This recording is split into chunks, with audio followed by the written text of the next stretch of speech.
नमस्कार दोस्तों। Law of one यानी एक का कानून, या कह लीजिए एक का ज्ञान, या कह लीजिए एक के तरीके, यह उसका सत्र 53 है, जो कि 25 मई 1981 को रिकॉर्ड किया गया था। दोहराया जाता है कि इस किताब द्वारा दी गई सभी सूचनाएं और जानकारियां आप जान भी सकते हैं, मान भी सकते हैं, नज़रअंदाज भी कर सकते हैं और नकार भी सकते हैं, क्योंकि यह आपकी स्वतंत्र इच्छा या फ्री विल है, जो कि एक अनंत रचयिता द्वारा आपको दी गई है। एक बात और कही जाती है कि लॉ ऑफ वन पूरी तरह से सभी के लिए फ्री है।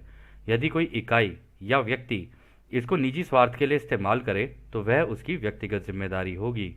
और साथ ही साथ यह भी कहा जाता है कि यदि कोई व्यक्ति इसको अपनी भाषा में परिवर्तित करके दूसरों से साझा करना चाहे या फिर इन वीडियोस को अपने चैनल पर चलाना चाहे तो वह भी ऐसा कर सकता है, क्योंकि वह भी उसकी फ्री विल है।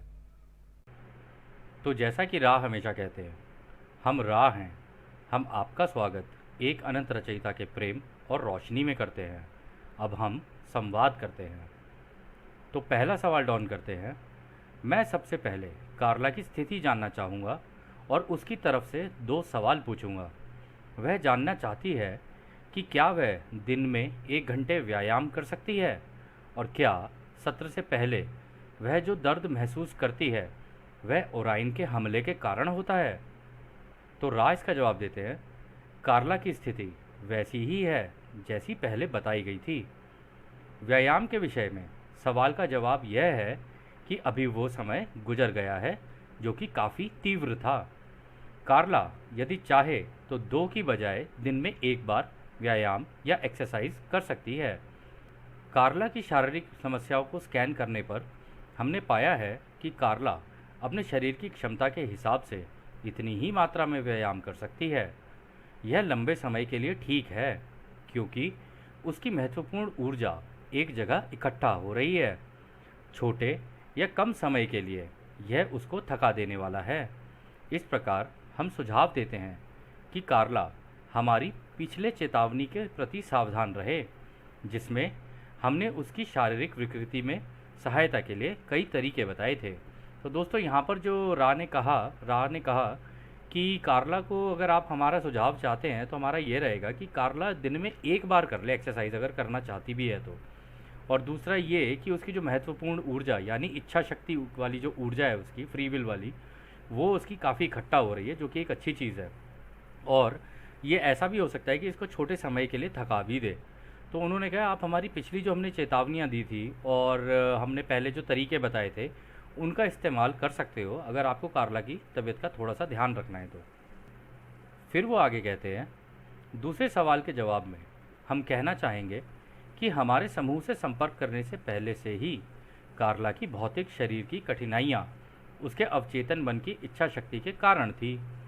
उसकी इच्छा शक्ति काफ़ी मजबूत है और किसी भी इकाई को इस संपर्क को बनाए रखने के लिए अपनी सारी भौतिक और महत्वपूर्ण ऊर्जा बचा कर रखने की आवश्यकता होती है।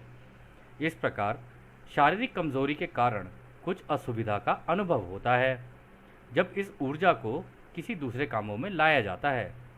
यह भी ध्यान दिया जाना चाहिए कि कार्ला अभी दिमागी तौर पर हमले भी झेल रही है और पहले से भी उसे शारीरिक समस्या है, जो कि ऐंठन, चक्कर आना और साथ ही अन्य दिमागी समस्याओं के लिए भी जिम्मेदार है। तो उन्होंने कह ही दिया है कि देखिए, ये जो इसकी इच्छा शक्ति है ना कि इस कार्य को करने के लिए, ये जो हमारा कनेक्शन बना हुआ है और ये जो चैनलिंग हम कर रहे हैं, इसके लिए जो इसकी इच्छा शक्ति है ना वो काफ़ी ज़्यादा स्ट्रॉन्ग है। लेकिन अगर उसने इस इच्छा शक्ति को कहीं और ज़रूरत से ज़्यादा इस्तेमाल किया ना तो उसके अंदर कमज़ोरी आ जाएगी और थक भी जाएगी बहुत जल्दी। और ये भी इम्पॉर्टेंट है यहाँ पे कि कार्ला के ऊपर अभी भी उसके दिमागी तौर पर अगर देखा जाए और उसकी शारीरिक समस्याओं को भी देखा जाए तो उसके अंदर, उसके शरीर में ये जो ऐंठन आ रही है, उसे चक्कर आ रहे हैं और बाकी दिमागी समस्याएं, हो सकता है डिप्रेशन में चली जाए, हो सकता है और कोई दिक्कत हो जाए। तो उसका कारण भी यही है, क्योंकि इसके ऊपर साइकिक अटैक्स भी बहुत पड़ रहे हैं। और साइकिक अटैक्स जब पड़ते हैं तो इंसान जो है वो थोड़ा सा उत्तेजित हो जाता है, थोड़ा सा परेशान हो जाता है। इस तरीके की चीज़ें हो सकती हैं किसी व्यक्ति के साथ। तो इसलिए उसको अपनी इच्छा शक्ति का इस्तेमाल करके अपनी ऊर्जा को बचाना चाहिए और समय समय पर ध्यान देना चाहिए कि इस ऊर्जा को कितना, कहाँ, कैसे इस्तेमाल करना है। फिर अगला सवाल डॉन करते हैं, धन्यवाद, मैं जानना चाहूँगा कि क्या। फिर उन्होंने किसी का नाम लिया जो कि यहाँ पर लिखा हुआ नहीं है। कहते हैं कि मैं जानना चाहूँगा क्या निकट भविष्य में होने वाले किसी एक सत्र में यह व्यक्ति जिसका मैंने अभी नाम लिया वो भाग ले सकता है। तो रा कहते हैं, वो इकाई जिसका नाम यहाँ पर नहीं है आत्मा से इस समूह से संबंधित है और स्वागत योग्य है। आप उसे बुला सकते हैं। आपसे अनुरोध है कि कुछ विशेष ध्यान से सत्र अलग से रखे जाएं, जब तक कि वह इस कार्य में आप सबके साथ बैठने के लिए तैयार ना हो जाए। हम ये भी सुझाव देना चाहेंगे कि जेम्स एलन यानी कि जिम मैकार्टी के नाम से जाने वाले व्यक्ति की एक तस्वीर इस व्यक्ति को भेजी जाए तथा उस पर उसके द्वारा लिखा गया नोट हो जिसमें प्रेम और रोशनी लिखा गया हो। इस तस्वीर के साथ यदि यह इकाई ध्यान करेंगे तो यह इकाई आप सभी के साथ शांतिपूर्ण सद्भावना में आ जाएंगे, और जब इन दो इकाइयों के बीच में अभिवादन का आदान प्रदान होगा तब ऊर्जा की कोई बर्बादी भी नहीं होगी, क्योंकि ये दोनों ही इकाइयाँ एकांत पसंद करते हैं और शर्मीले स्वभाव के भी हैं। ठीक ऐसा ही जैसे जेम्स एलन के लिए इस इकाई यानी उस व्यक्ति का नाम उसकी तस्वीर के साथ भी किया जा सकता है। तो उन्होंने कहा कि ये जो भी व्यक्ति है जिसका यहाँ पर नाम नहीं है, कह रहे उसको हमारा अनुरोध है कि उसको बोलना थोड़ा सा पहले मेडिटेशन करे और अपने ऊपर कार्य करे और तभी इस कार्य में बैठे, इस चैनलिंग के अंदर बैठे। और उन्होंने एक सुझाव और दिया कि ये जो जिम मैकार्टी हैं जो इस ग्रुप का हिस्सा है, ठीक है ना, शुरुआती दौर में तो यही थे ना, जिम मैकार्टी, डॉन और कार्ला। तो उन्होंने कहा ये जो जिम है ना उसको बोलना इसको अगर हो सके अपनी एक फ़ोटो भेज दे और उसके ऊपर लिख दे लव एंड लाइट। अगर वो उसको लिख के भेजेगा और वो व्यक्ति उस फ़ोटो के साथ बैठकर मेडिटेशन करेगा ना तो इन दोनों के बीच में एक सौहार्दपूर्ण रिश्ता बन जाएगा। और जब ये दोनों आपस में मिलेंगे तो एक दूसरे के साथ इसी प्रेम का, इसी सौहार्दपूर्ण सद्भावना का आदान प्रदान भी होगा। तो उन्होंने कहा कि ये दोनों ही बड़े शर्मीले मतलब उसके हैं स्वभाव के और एकांत भी बहुत पसंद करते हैं, इसलिए दोनों के साथ ही होना चाहिए। उधर से वो जो व्यक्ति है वो भी अपनी फ़ोटो को इनको भेज दे इसी तरीके से और ये भी अपनी फ़ोटो उसको भेज दें इसी तरीके से। फिर अगला सवाल डॉन करते हैं, धन्यवाद, लैरमी की अपनी यात्रा के दौरान मुझे काफ़ी चीज़ें स्पष्ट हुई हैं जिनका संबंध द लॉ ऑफ वन की पहली पुस्तक को उन लोगों तक प्रसारित करना से है जिनको यूएफओ का अनुभव है और दूसरे वो जो घुमक्कड़ हैं। और मुझे अभी कुछ सवाल पूछने होंगे जिनको इस किताब में शामिल करना होगा ताकि एक गलत फहमी की संभावना को ख़त्म किया जा सके जो कि मैं पहली किताब में देख रहा हूँ। इसलिए ये सारे सवाल हैं, हालांकि इसमें से ज़्यादातर अस्थायी हैं। इसका उद्देश्य उन सारी विकृतियों को ख़त्म करना है जो पहली किताब के संबंध में है। मुझे उम्मीद है कि मेरा दृष्टिकोण सही है। हो सकता है कि आप कुछ का जवाब ना भी दे पाएँ, लेकिन कोई बात नहीं। यदि आप मेरे द्वारा पूछे गए सवालों का जवाब नहीं भी दे पाते हैं तो हम बस कुछ अन्य सवाल कर लेंगे। तो यहाँ पर डॉन ने कहा कि वो एक जगह पर ट्रैवल कर रहे थे, लैरमी करके कोई जगह थी, तो वो अपनी लॉ ऑफ वन की पहली बुक को पढ़ रहे होंगे शायद। तो उन्होंने कहा कि मैं इस किताब को ना उन लोगों को ज़्यादा देना चाहता हूँ जिनका यूएफओ का अनुभव हुआ है और दूसरा वो जो घुमक्कड़ हैं। परंतु बाद में जाके ये किताब सभी के लिए ओपन कर दी गई तो सभी तक पहुँच गई। तो उन्होंने कहा कि पहली वाली जो किताब थी ना इसमें मैं देख रहा हूँ कि काफ़ी कन्फ्यूजन्स हैं, तो उन कन्फ्यूजन को अगर दूर करना है ना तो मैं चाहता हूँ कि उससे रिलेटेड कुछ सवाल करूँ ताकि जब ये किताब के बाद के हिस्से जब कोई व्यक्ति पढ़े तो उसके जो कन्फ्यूजन है वो दूर हो जाए, क्योंकि मेरे अंदर भी कुछ कन्फ्यूजन्स हैं। तो अगर ये सारे दूर हो पाएंगे तो वो भी इसको बेहतर तरीके से समझ पाएंगे। तो वो पहला सवाल करते हैं, पहले मैं पूछूंगा कि क्या आप मुझे बता सकते हैं कि बेटी एंड्रियसन से किन इकाइयों ने संपर्क स्थापित किया था। तो दोस्तों बेटी एंड्रियसन का भी एक केस था जहाँ पर उनका एक यूएफओ से एनकाउंटर हुआ था, ठीक है, लाइव एनकाउंटर हुआ था। तो उसी के बारे में यहाँ पर डॉन ने उनसे पूछा। तो राइस का जवाब देते हैं, यह सवाल उल्लंघन की सीमा रेखा पर है। हम इस जानकारी को देने में थोड़ी छूट लेते हैं जिसके साथ थोड़ा ध्रुवीकरण भी कम होगा, क्योंकि इसके कारण स्वतंत्र इच्छा कम हो रही है। हम अनुरोध करते हैं कि इस प्रकार के सवालों को कम से कम रखा जाए। तो दोस्तों यहाँ पर पता है उन्होंने क्यों कहा कि ये आज़ादी का उल्लंघन की सीमा रेखा पर है? वो इसलिए कि अगर ये सवाल बेटी एंड्रियसन डायरेक्टली रा से पूछती ना तो ज़्यादा सही रहता, क्योंकि ये कोई थर्ड पार्टी पूछ रही है बेटी के बारे में, यानी कि डॉन पूछ रहे हैं, तो बेटी की जानकारी डॉन को देना ये बेटी की आज़ादी का उल्लंघन है। तो इस तरीके से जैसे हम लोगों की भी आदत होती है ना कि हम अपनी ज़िंदगी में भी किसी की बात किसी को बता देंगे और हमें लगता है कि ठीक है हमारा तो गॉसिप चल रहा है, लेकिन वास्तविकता में हम उस व्यक्ति की आज़ादी का उल्लंघन कर रहे होते हैं। इसलिए इन सब चीज़ों का ध्यान रखा जाना चाहिए। और ये अच्छी चीज़ है, इसमें सीखने को भी मिलता है कि दूसरों की आज़ादी का उल्लंघन किस किस तरीके से ध्यान में रखा जा सकता है। कभी हम तो गॉसिप कर लेते हैं, लेकिन दूसरे की तो आज़ादी का उल्लंघन होता ही है ना दोस्त। तो इन चीज़ों का ध्यान रखा जाए तो काफ़ी अच्छा हो सकता है। तो फिर वो आगे कहते हैं, इस मामले में तथा ऐसे कुछ अन्य मामलों में जो इकाइयां हैं जिन्हें सब कुछ सजीव रूप से याद रहता है, वो महासंघ द्वारा दी गई जानकारियों को इस तरह पाना चाहते थे जिससे स्वतंत्र इच्छा का उल्लंघन ना हो। मृत्यु के प्रति, मरकर वापस जीवित होना, प्रेम और शांति जो रचना का माध्यम है, ऐसे कई तरह के सवाल उनकी सोच में थे जो समय स्थान की माया में एक व्यवस्थित घटनाओं के क्रम की तरह थे, जो प्रेम और उम्मीद का संदेश देते थे। यानी कि मृत्यु, फिर से जीवित होना, प्रेम और शांति से संबंधित काल्पनिक कहानियाँ इस प्रकार बताई जैसे कि वे इसी पृथ्वी पर घटित हुई हों।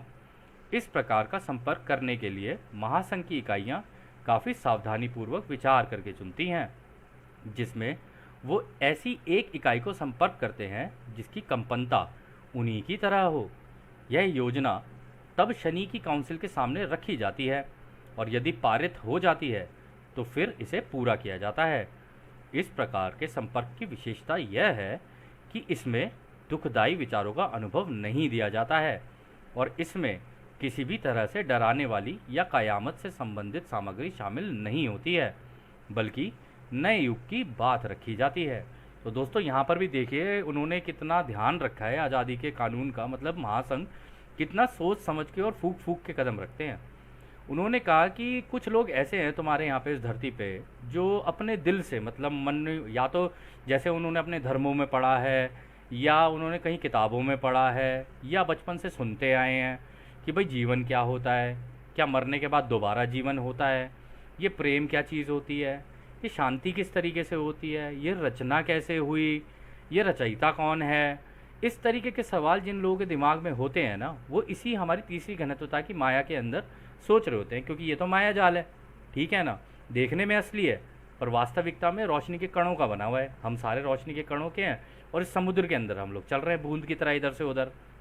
तो ऐसा व्यक्ति जब ऐसा सोचने लग जाता है ना, तो महासंघ यानी कन्फेडरेशन कोशिश ये करते हैं कि ऐसे व्यक्ति से हम अपना वो बनाएं, क्या कहते हैं, अपना एक कांटेक्ट बनाते हैं इससे, लेकिन उस कांटेक्ट में हम कोई भी इसको ऐसी जानकारी नहीं देंगे जिसमें इसको डर लगे, क्योंकि जिस तरीके के इसके सवाल हैं उनका ध्यान रखा जाना चाहिए। और पहले ये जो प्रपोज़ल है वो पहले काउंसिल के सामने रखा जाएगा, काउंसिल के सामने वो प्रोजेक्ट पूरा रखा जाएगा। काउंसिल अगर अलाउ करती है कि हाँ तुम इस व्यक्ति को कांटेक्ट कर सकते हो, और बस ध्यान रहे कि इसको नए युग की अच्छी अच्छी जो बातें हैं ना, जो अगली घनत्वता की हैं, क्या होता है कैसे होता है, ये सारी चीज़ें अगर उसे बताओगे तो ज़्यादा सही रहेगा। बनस्पत इसके कि भाई धरती पे कयामत किस तरीके से हो जाती है, मतलब कैटेक्लिज्म कैसे आ जाता है। हालांकि रा ने भी इस किताब में कैटेक्लिज्म की बात की है, लेकिन रा ने इसलिए रखी उन लोगों के सामने बातें कि रा को पता था कि भाई इनका लेवल ना वो आ चुका है कि इन चीज़ों से घबराएंगे नहीं है। ये तो ये समझ चुके हैं कि अगर ऐसा हो भी तो हमें पता है कि क्रिएटर है, और वैसे भी क्या कहते हैं कन्फेडरेशन बोल ही चुकी है वॉइसेस ऑफ कन्फेडरेशन में भी कि तुम मौत की घाटी से गुजरोगे लेकिन तुम्हें कुछ नहीं होगा क्योंकि तुम रचयिता के साथ होगे। और वो इसलिए क्योंकि उस समय में तुम पूरे के पूरे मेडिटेशन में बैठ जाना, और जब तुम मेडिटेशन में बैठे रहोगे तो बाहर की माया में क्या चल रहा है, लोग एक दूसरे के साथ क्या कर रहे हैं या किस तरीके की घटनाएं घट रही हैं, उससे तुम्हें कोई लेना देना नहीं होगा। तुम्हारा हमसे डायरेक्ट कांटेक्ट होगा। तुम्हें क्या करना है तुम हमसे पूछते जाओगे, हम तुम्हें तुम्हारी मेडिटेशन में विजन्स के द्वारा और हो सकता है शब्दों के द्वारा हो सकता है जगहों के द्वारा दिखा दिखा के तुम लोगों को गाइड करे कि तुम यहाँ जा सकते हो, वहाँ जा सकते हो, ऐसा कर सकते हो, वैसा कर सकते हो। तो ये सारी चीज़ें कन्फेडरेशन पहले ही बता चुकी थी। तो और इस कार्य को करने के लिए अगर आप नोटिस करें वो कितने ध्यानपूर्वक करते हैं। ऐसे नहीं कि बस ऐसे ही किसी ने बुलाया तो मुंह उठा के चल दी किसी के घर पे और उसके सामने ले जाके सारी बातें रख दी। इसको कहते हैं एक समझदारी, कि भाई ये बच्चे हैं, इनको इनसे ट्रीट कैसे करना है हम लोगों को, ज़रा देखें, इनको उसी तरीके से देंगे इन्फॉर्मेशन ताकि ये डरे ना। फिर अगला सवाल डॉन करते हैं, यह ज़रूरी नहीं है कि मैं अपने इस उद्देश्य को पूरा करने के लिए इस जानकारी को जिसे आपने अभी दिया है किताब में शामिल करूं। आपकी ध्रुवीयता को बचाने के लिए यदि आप चाहें तो मैं इसे निजी सामग्री के रूप में रख सकता हूं। क्या आप चाहते हैं कि मैं इसे प्रकाशित ना करूं? तो डॉन ने पूछ ही लिया कि भाई अगर इससे फ्री विल का उल्लंघन हो रहा है और ये आज़ादी की जो ध्रुवीयता है ये नीचे जा रही है, इसकी वजह से हो सकता है कि कुछ दिक्कतें और परेशानियां भी हो जाएं, क्योंकि किसी तीसरे की आप जानकारी ले रहे हो ना, और यह अगर आप प्रकाशित करोगे हो सकता है वो व्यक्ति इसे चाहे या ना चाहे, है ना। तो इस तरीके की जो चीज़ें होती है ना, तो वो उन्होंने नहीं बताई थी। तो वो डॉन ने पूछ ही लिया कि मैं इसे बुक के अंदर डालूं या नहीं डालूं, आप बताओ, अगर आप नहीं चाहते हो तो मैं नहीं डालूंगा। तो रा कहते हैं, जो हम आपको देते हैं उसे स्वतंत्र रूप से दिया जाता है और ये केवल आपके विवेक पर निर्भर करता है। आप जैसा चाहें वैसा कर सकते हैं। तो रा ने भी बोल दिया, देखो आपने हमसे मांगा है, हम तो आपको दे सकते हैं, परंतु आप भी अपने विवेक का इस्तेमाल करें। अगर ये बेटी की इन्फॉर्मेशन है तो ये बेटर ये रहेगा कि बेटी को ही डायरेक्टली दे दी जाए, वो ज़्यादा सही तरीका है। तो उन्होंने कहा आप आपके विवेक पर छोड़ रहे हैं, आपको जैसा ठीक लगे आप वैसा कर लेना। तो फिर अगला सवाल डॉन करते हैं, मैंने सोचा था कि आप कुछ ऐसा ही कहेंगे, क्या आप मुझे बेटी एंड्रियसन द्वारा बताई गई ब्लू बुक नामक किताब के बारे में कुछ बता सकते हैं? तो रा कहते हैं, नहीं। दोस्तों यहाँ पे ब्लू बुक के बारे में जो बात हो रही है ना, ये सुनने में ऐसा लग रहा है जैसे एक प्रोजेक्ट है, प्रोजेक्ट ब्लू बुक, जो कि एक disinformation campaign as per Steven Greer. Steven Greer ने कहा है कि ये ब्लू बुक वाला एक प्रोजेक्ट हुआ था जिसमें लोगों को डिसइंफॉर्मेशन दी गई थी कि भाई इस तरीके की, हाँ कोई यूएफओ नहीं होते, ये नहीं होते, ये तो वेदर बलून है और इस तरीके की चीज़ें हैं। हो सकता है शायद उसके बारे में बात हो रही हो, या हो सकता है किसी और ब्लू बुक के बारे में बात हो रही हो। तो रा ने स्ट्रिक्टली बोल दिया, नहीं, ये तुम्हें ढूंढना है अपने प्लानट के ऊपर कि कौन सी इन्फॉर्मेशन क्या है और कैसे है। निरंतर ढूंढते रहोगे तो जानकारी आती रहेगी, जितनी जानकारी आती रहेगी तुम जागते जाओगे। तो इसलिए हम नहीं बता रहे हैं, इसलिए तुम खुद ही ढूंढ लो क्या है इसका जवाब। तो खैर फिर अगला सवाल डॉन करते हैं, धन्यवाद। क्या आप मुझे दूसरों की सेवा करने वाले या पॉजिटिव झुकाव वाले महासंघ के सदस्यों के उन अलग अलग तरीकों के बारे में बता सकते हैं जिससे वो इस ग्रह के लोगों के साथ संपर्क करते हैं? उनके द्वारा संपर्क करने के अलग अलग रूपों और तरीकों के बारे में बता सकते हैं? तो ये सवाल डॉन ने अच्छा कर लिया कि आप हमें बता सकते हैं कि कन्फेडरेशन हम लोगों को किस किस तरीके से कांटेक्ट करती है। अच्छा दोस्तों, इसमें एक चीज़ बड़ी इंपॉर्टेंट है, कन्फेडरेशन ऐसा नहीं है कि हर किसी को कांटेक्ट कर लेती है। जब तक वो उस व्यक्ति का उस तरीके का झुकाव नहीं देखते हैं ना कि ये जो है दूसरों के प्रति प्रेम, सहानुभूति, उस तरीके का व्यक्ति है और ये सच में ही इस इन्फॉर्मेशन को जानना चाहता है ताकि वो दूसरों की सेवा कर सके या उनकी भलाई के लिए इसका इस्तेमाल कर सके, तब ही वो उनके साथ कांटेक्ट करते हैं, अदरवाइज़ कांटेक्ट नहीं करेंगे। वो जहाँ भी देखेंगे ना कि इस व्यक्ति के अंदर विभाजन है या विभाजन के द्वारा ही ये सोचता है कि ये सही वो गलत, मेरा सही उसका गलत, अगर इस तरीके का व्यक्ति होगा ना तो कन्फेडरेशन ऐसे व्यक्ति से कांटेक्ट नहीं करती है। और किसी के अंदर इस तरीके का भाव हो कि वो अपने अपने बारे में सोचता हो कि भाई मैं इन्फॉर्मेशन ले लूँ और बस अपने पास ही रख लूँ और दूसरों को ना दूँ, तो इस तरीके के व्यक्ति के साथ भी नहीं करेंगे वो, क्योंकि वो तो आपकी सोच जानते हैं, उनके पास तो आक्षिक रिकॉर्ड्स हैं, वहाँ से निकाल लेंगे वो आपकी इन्फॉर्मेशन सारी। तो इस तरीके से कन्फेडरेशन बड़ी सोच समझ के करती है किसी से भी अगर करेगी तो रा भी यहाँ पर ये कहते हैं, हाँ हम बता सकते हैं। तो डॉन कहते हैं, क्या आप कृपया ऐसा करेंगे? तो रा इसका जवाब देते हैं, सबसे प्रभावी संपर्क का तरीका आपके स्थान समय में वो है जिसका अनुभव आप अभी कर रहे हैं, यानी कि जो चैनलिंग इस वक्त हम लोग कर रहे हैं। हमारी इच्छा बिल्कुल भी स्वतंत्र इच्छा के उल्लंघन की नहीं होती है, इसलिए केवल वही इकाइयाँ जो आपकी माया में घुमक्कड़ कहे जाते हैं, केवल उन्हीं से सोच के प्रदर्शन के द्वारा जो संपर्क बनता है, जिसे आप तथाकथित नज़दीकी संपर्क या क्लोज एनकाउंटर कहते हैं और इसके द्वारा पॉजिटिव झुकाव वाले समूह और घुमक्कड़ों के बीच आमने सामने बातचीत होती है। तो उन्होंने कहा कि सबसे जो सही तरीका जो अभी तक हम लोगों को लगा है वो ये लगा है कि अगर कोई व्यक्ति अपनी मेडिटेशन में बैठ जाए और हमारे साथ चैनलिंग करना शुरू कर दे, अपनी स्वतंत्र इच्छा से हमसे मांगना शुरू कर दे, तो हम उसको चैनलिंग के द्वारा इन्फॉर्मेशन दे सकते हैं। लेकिन उसको वो फिर इन्फॉर्मेशन सारी लिख लेनी चाहिए और उसको पहले बैठकर आकलन करना चाहिए कि कहीं ये ओराइन की इन्फॉर्मेशन तो नहीं है या ये इनकी है, महासंघ की है। तो वो जब वो तोल करेगा ना उसके अंदर और देखेगा कि संतुलित बात कौन सी है, तभी वो पता कर सकता है। और रा ने बोल भी दिया है कि हमारी कोई इच्छा नहीं होती दूसरों की आज़ादी का उल्लंघन करने की। यदि आप मेडिटेशन करके हमसे कांटेक्ट बनाओगे तो ये पॉसिबल है और ये सबसे बढ़िया तरीका है हम लोगों से इन्फॉर्मेशन लेने का। और फिर इसके आगे वो कहते हैं जो हमारे भेजे हुए वॉन्डरर होते हैं ना, उनका झुकाव नेचुरली ही ऐसा होता है, इस वजह से हम उनके साथ क्लोज एनकाउंटर कर लेते हैं।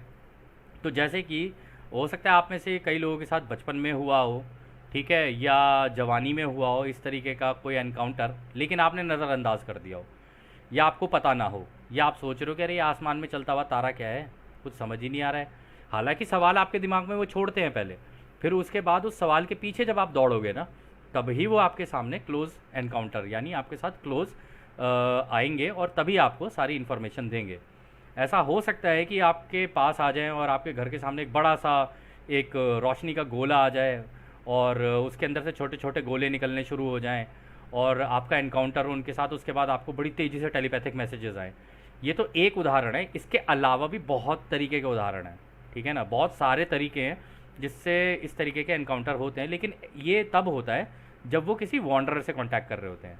लेकिन अगर कोई आम व्यक्ति भी है या इवन वॉन्डरर भी है, अगर वो मेडिटेशन का इस्तेमाल कर रहा है ना, तो वो तरीका ज़्यादा इफ़ेक्टिव है। वो इसलिए क्योंकि वहाँ पे किसी की भी आज़ादी का उल्लंघन नहीं हो रहा है। अगर आप मांग रहे हो तभी आपको दिया जा रहा है।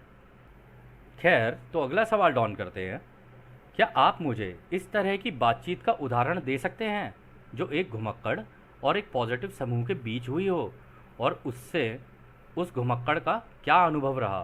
तो डॉन ने पूछ ही लिया कि एक उदाहरण दे के ही बता दो कि आपका किसी वॉन्डरर से कोई मतलब वो हुआ हो, एनकाउंटर हुआ हो, और फिर उसके बाद आपका अनुभव क्या रहा उसके साथ। तो रा इसका जवाब देते हैं, ऐसा ही एक उदाहरण जिसको आप जानते हैं उसे मॉरिस के नाम से जाना जाता है। इस मामले में उसका पिछला संपर्क जो उसके मित्रों ने अनुभव किया था वह नेगेटिव झुकाव वाला था। हालांकि मॉरिस इस संपर्क से अप्रभावित थे और अपने टेलीस्कोप के इस्तेमाल से इस संपर्क को नहीं देख पा रहे थे। तो दोस्तों, ये मॉरिस वाला एक केस हुआ था। उसके अंदर क्या हुआ था, मॉरिस नाम पूरा याद नहीं है, लेकिन हाँ, मॉरिस के साथ एक केस हुआ था। तो वो लोग ना जंगल में कहीं गए हुए थे, पता नहीं पहाड़ों पे या जंगल में।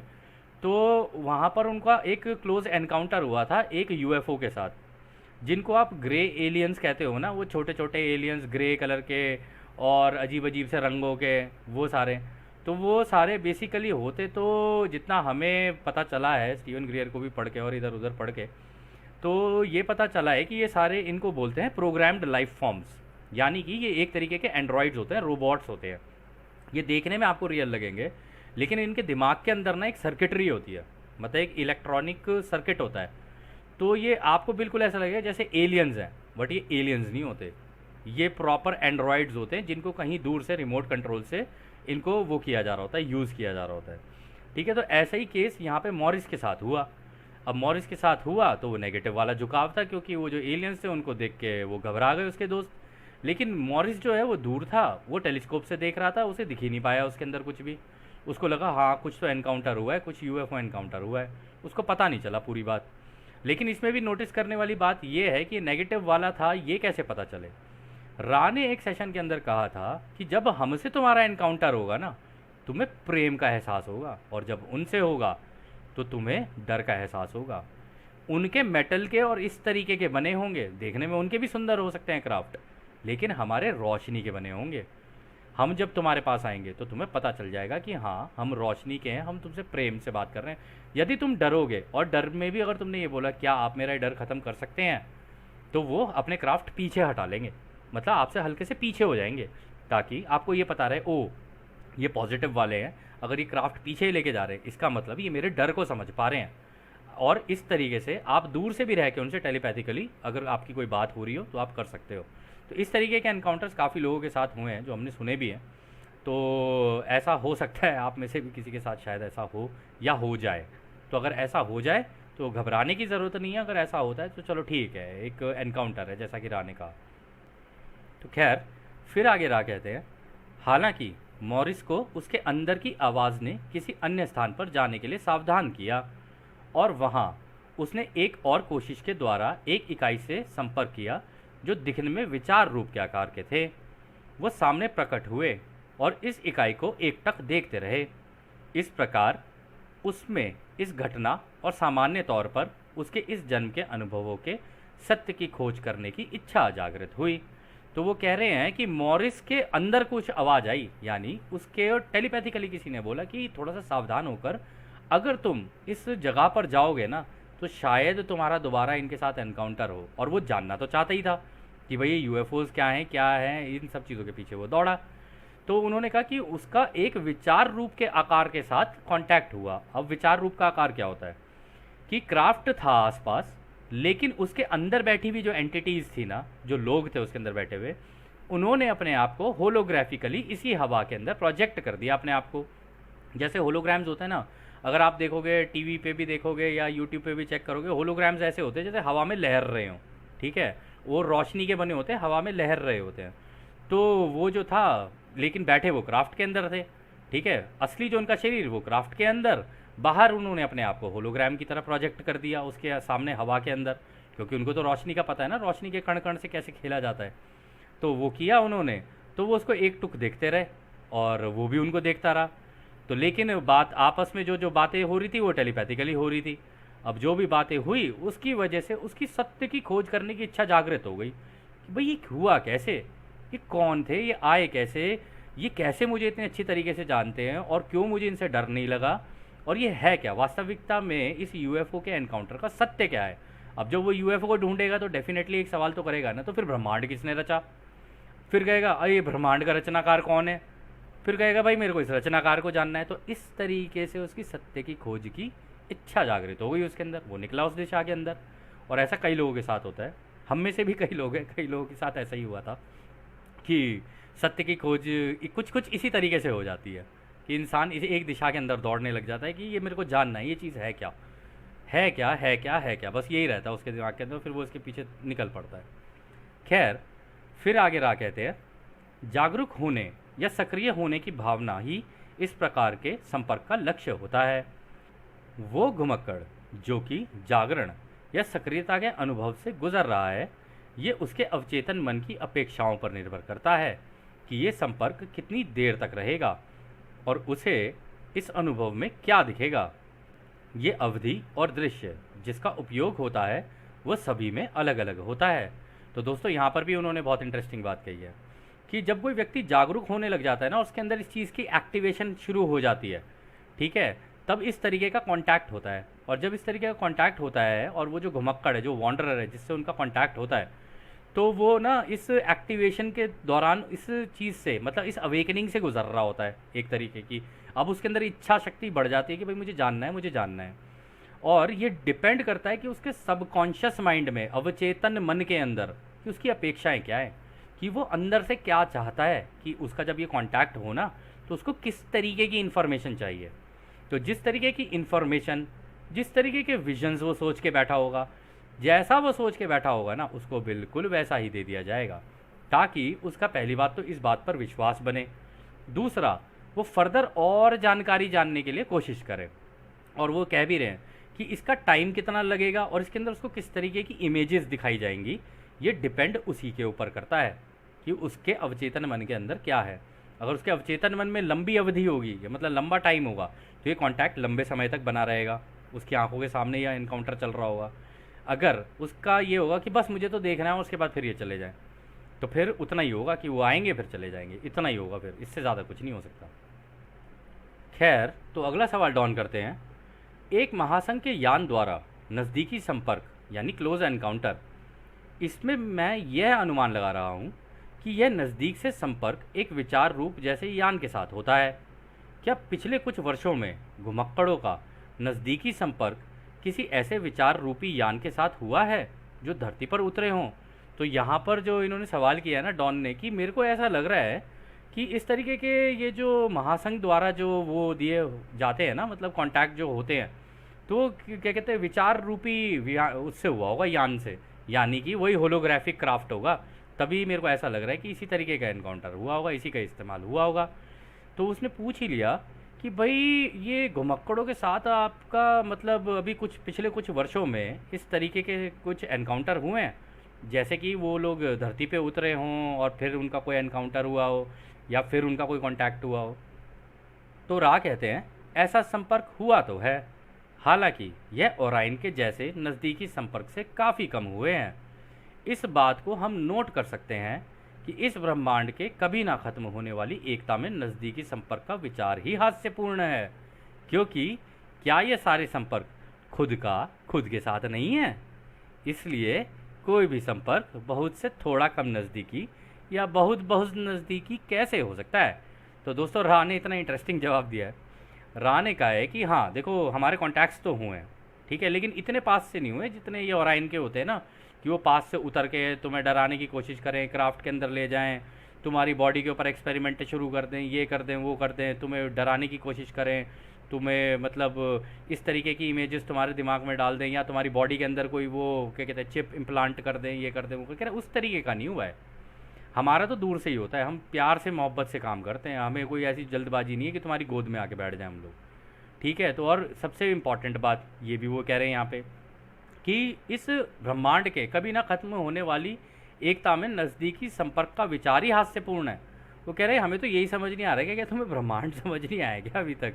अरे पूरा ब्रह्मांड तरंगों में बना हुआ है, तो तुम पास से करो या दूर से करो, हो तो सब कुछ इसी तरंगों के अंदर रहा है ना। तो तुम्हारा अनुभव जो हो रहा है ना, वो पूरे ब्रह्मांड को पता है कि हाँ तुम्हारा अनुभव हो रहा है, बस तुम्हें नहीं पता है कि पूरे ब्रह्मांड में क्या चल रहा है, क्योंकि मेडिटेशन में अभी तक तुम उस लेवल पे नहीं पहुंचे हो कि तुम्हें सारी जानकारी हो जाए कि ब्रह्मांड में कहाँ क्या हो रहा है, क्योंकि ब्रह्मांड तो पूरा तुम्हारे अंदर बना के दे दिया गया है। इसीलिए तुमने अंदर नहीं गए, इसलिए तुम्हें पता नहीं, इसलिए तुम्हें ऐसा लग रहा है कि कुछ चीज़ें दूर हैं कुछ चीज़ें पास हैं, ठीक है ना। तो ये थोड़ी कॉमेडी वाली बात हो गई जो तुमने अभी हम लोगों से पूछा। खैर, फिर अगला सवाल डॉन करते हैं। ठीक है, इस प्रकार के संपर्क में जिसमें खुद का खुद से संपर्क होता है, क्या कभी किसी पॉजिटिव झुकाव वाले घुमक्कड़ों का संपर्क एक तथाकथित नज़दीकी संपर्क ओराइन या फिर नेगेटिव झुकाव वाली इकाइयों के साथ भी हुआ है? तो रा कहते हैं हाँ यह सही है। फिर वो आगे बोलते हैं वह बस वो बोलने ही वाले होते हैं, इतने में डॉन उनको एकदम से रोक देते हैं और बीच में से एकदम से बोल पड़ते हैं, जो कि हम में से भी कई लोगों की आदत होती है कि हम सामने वाले को पूरा बोलने नहीं देते हैं और उससे पहले बीच में घुस जाते हैं। तो डॉन बीच में घुस गए, उनको रोकते हुए बोले ऐसा क्यों होता है?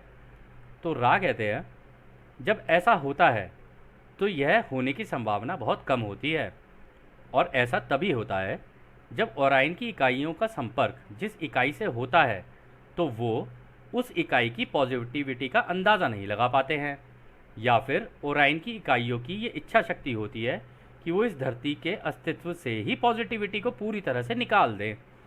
ओरियन की रणनीति में आमतौर पर मन की सरल विकृतियों को चुना जाता है, यानी कि वो सरल जानकारियाँ देता है जितना उसे पता होता है, जिसमें कम मानसिक और आध्यात्मिक क्रिया होती है, क्योंकि उसे इसका ज़्यादा ज्ञान नहीं होता है। तो यहाँ पर रा ने एक बहुत इंपॉर्टेंट बात बोल दी ओराइन के बारे में। रा ने कहा देखो भाई, इसका होने की तो संभावना कम होती है, लेकिन ये तभी हो सकता है कि जब वो अंदाज़ा लगाने में थोड़ा सा ये रह गए हों कि, क्योंकि देखो दोस्तों ऐसा नहीं है कि वो हमारे थॉट्स नहीं पढ़ सकते, थॉट्स तो वो भी पढ़ सकते हैं। थॉट कंट्रोल की टेक्नोलॉजीज़ आपको याद है, एक सत्र में रा ने बोला था कि इनके पास थॉट कंट्रोल की टेक्नोलॉजीज़ भी हैं और ये दूसरों के थॉट्स भी पढ़ सकते हैं। और आई थिंक ये स्टीवन ग्रियर के उसमें ही किसी ने बोला था कि इस पूरी धरती के ऊपर किसी की भी कोई भी जानकारी प्राइवेट नहीं है। तो यदि आप सोचते हैं कि आपकी कोई जानकारी प्राइवेट है तो आप एक बार को इस दिशा में चाहें तो सोच सकते हैं। तो वो कह रहे हैं कि ये जो ओराइन की इकाइयाँ हैं ना, उनकी कोशिश तो ये होती है कि इस धरती से पॉजिटिविटी बिल्कुल ही हटा दो, मतलब जितने पॉजिटिव लोग हैं सारे ही हटा दो किसी तरीके से। लेकिन इस केस में होता क्या है कि उनकी रणनीति ना ये होती है कि वो पहले ये देखेंगे कि इंसान को जानकारी कितनी है। वो देखेंगे इसको अगर कम जानकारी है ना और ये थोड़ा सा मतलब विभाजन में सोचता है तो ही उसे टारगेट करेंगे। अगर वो रचयिता की एकता में और दूसरों के प्रति प्रेम, प्यार, सौहार्द से देखता है ना, तो उसको टारगेट करना थोड़ा मुश्किल हो जाता है। जो व्यक्ति ज़्यादा अपने उल्टे दिमाग का इस्तेमाल करेगा, ज़्यादा बुद्धिमान बनने की कोशिश करेगा और ज़्यादा ये कहेगा कि नहीं ये सही वो गलत, वो सही ये गलत, ऐसा वैसा, ऐसा हो गया वैसा हो गया, या ईगो में सोच रहा है, ऐसा व्यक्ति उनके लिए परफेक्ट टारगेट हो सकता है। ऐसे व्यक्ति को वो टारगेट कर सकते हैं। लेकिन जिसका झुकाव पहले से ही दूसरों की सेवा का हो और दूसरों के प्रति सम्मान भी करता हो और उनकी आज़ादी को भी वो पूरी वो देता हो कि हाँ भाई सबकी आज़ादी है, जिसको जैसे जीना है वो वैसे जी सकता है, तो ऐसे लोगों को वो टारगेट नहीं कर सकता। और इसमें भी देख लीजिए, वो कह रहे हैं कि वो सरल सरल जानकारियाँ देगा, इजी इजी देगा, क्योंकि रा ने जिस तरीके की जानकारियाँ इस किताब के अंदर दी हैं वो कोई इजी जानकारी तो है नहीं। और इतनी आध्यात्मिक, इतनी हार्डकोर जानकारी देना, हालांकि हमारे धर्मों में भी दी गई हैं, ये हो सकता है हम लोगों ने उतना विचार ना किया उसके ऊपर, ठीक है ना। तो इतनी हार्डकोर तरीके से जो ये सारी इन्फॉर्मेशन दी गई है, तो इसको समझना और उसकी टर्मिनोलॉजी समझना, उसका सही मतलब निकालना, ये बड़ा काफ़ी मतलब ट्रिकी हो जाता है इस किताब को अगर देखा जाए समझना। लेकिन ये जो है ना इजी इजी जानकारी दे देंगे भाई, ऐसे दे देंगे कि ये ले लो इससे तुम्हारा फ़ायदा है, वो ले लो उससे तुम्हारा फ़ायदा है, बस ऐसे ही कर करके दूसरों के साथ करते रहेंगे, ठीक है ना। और जानबूझ के उनकी आज़ादी का उल्लंघन भी करेंगे। ये जब भी किसी को ये लगे ना कि भाई मेरे से दूसरों की आज़ादी का उल्लंघन हो रहा है या मैं कर रहा हूँ, तो उसको समझ जाना चाहिए उस टाइम पर ओराइन उसके लेफ्ट ब्रेन थिंकिंग से खेल रहा है। अगर यदि वह व्यक्ति ये सोचता है कि ये सोच, ये थॉट्स उसके हैं ना, तो ये उसके नहीं है। थॉट उत्पन्न उसके दिमाग में होगा लेकिन उसको मैनिपुलेट वो करेगा। ये ऐसे ही होता है। इसलिए कहते हैं जब भी आपके दिमाग में कोई सोच आए, उसका सीधा उसका उल्टा, उसका उल्टा उसका सीधा, दोनों देखने लग जाओगे ना, आप कभी मैनिपुलेट हो ही नहीं सकते। कोई आपको मैनिपुलेट नहीं कर सकता, क्योंकि आपको ये पता है मेरा ऑब्जेक्टिव क्या है, मेरा ये काम है, मुझे ये करना है। अगर इसके बीच में कोई चीज़ अड़चन बन रही है तो डेफिनेटली वो ओराइन का ही किया हुआ है, ठीक है ना। तो इन तरीक़ों से समझ में आ जाना चाहिए किसी इंसान को कि अगर इस तरीके का होता है, और वो टारगेट भी इसी तरीके के लोगों को करते हैं जो दिमाग से कमज़ोर होते हैं। रा ने पहले भी यही बोला है। खैर दोस्तों, यह सत्र भी अब काफ़ी लंबा होने वाला है, हम इसको कोशिश करेंगे अगले भाग के अंदर कंप्लीट करने के लिए। तो जैसा कि रा हमेशा कहते हैं, अब हम आपको उस एक अनंत रचयिता के प्रेम, उसकी रोशनी, उसकी शक्ति और उसकी शांति में छोड़कर चलते हैं। आदने हमारे दोस्तों, आदने वासु, धन्यवाद।